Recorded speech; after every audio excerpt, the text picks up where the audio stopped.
Understand the need for settlement. Know about the various types of settlements.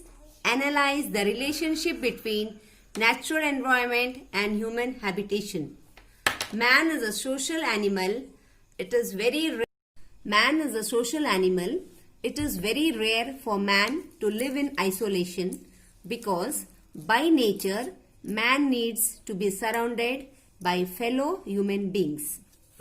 An area of houses of a group of human beings is called a settlement. Settlements are mostly based on occupation and the availability of resources. Students, this is the point I have explained on board. There are rural or urban settlement. However, there is a vast difference in the nature of rural and urban settlements. Rural settlements are largely determined by the geographic conditions of the area. Factors such as the topography of the area, water supply, weather conditions, quality and nature of soil, social organization determine the pattern of rural settlements. Means all these factors will determine the pattern of rural settlements. Of these factors, the availability of water is certainly the most important factor. Most important factor for settlement is water. Based on the above factors, rural settlements can be classified in this way. Wet point settlement. These are settlements found around water sources in dry areas. In dry areas like Rajasthan, most of the land is arid and desert-like with very little rainfall. Therefore, settlements in these regions are mostly found in those areas where water bodies such as springs, rivers and ponds are prevalent. These settlements are usually large in size. We can see a rural settlements. Dry point settlement. Here wet point settlement means, I'll explain once again. Rajasthan, as we all know, it is a very dry place. So people search for areas with rivers, ponds, wherever they find water. With this water, they make settlements and provide resources to the people. Dry point settlements. These are settlements in humid regions in order to avoid floods. Means dry point settlements means where there is plenty of water. To avoid floods, they make settlements to see the dry point areas. Settlements in Assam are located at some distance from the rivers which are prone to flooding during the heavy monsoon regions. Spring point settlement. These are settlements in areas where there is an underground source of water. Gap settlement. These are settlements near the mouth of mountain passes. Pink box. The pattern and structure of a settlement gives us an insight about the characteristics of the inhabitants. Close settlements.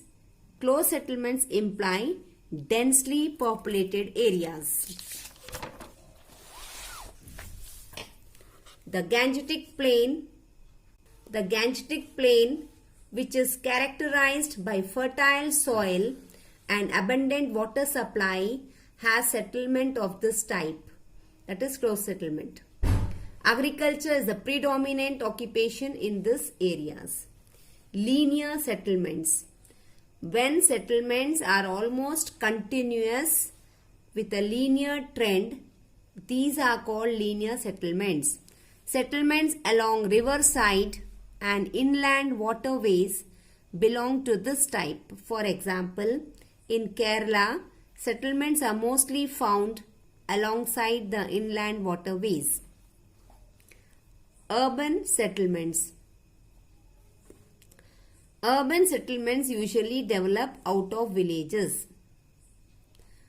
among a group of villages there is one central village that is developed due to its accessibility.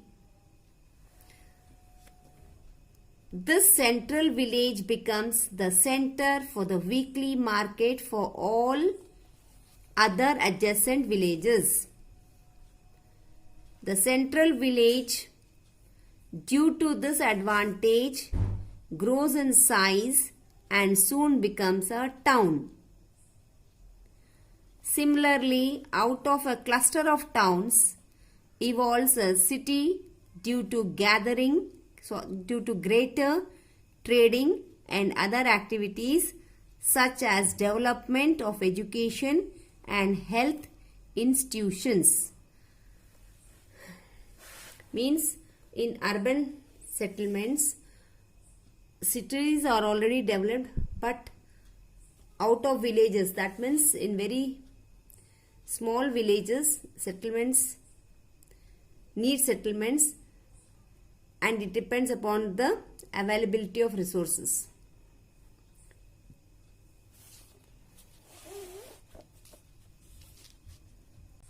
Urban settlements develop due to various reasons such as railway junctions, that is Nagpur, Jhansi, etc.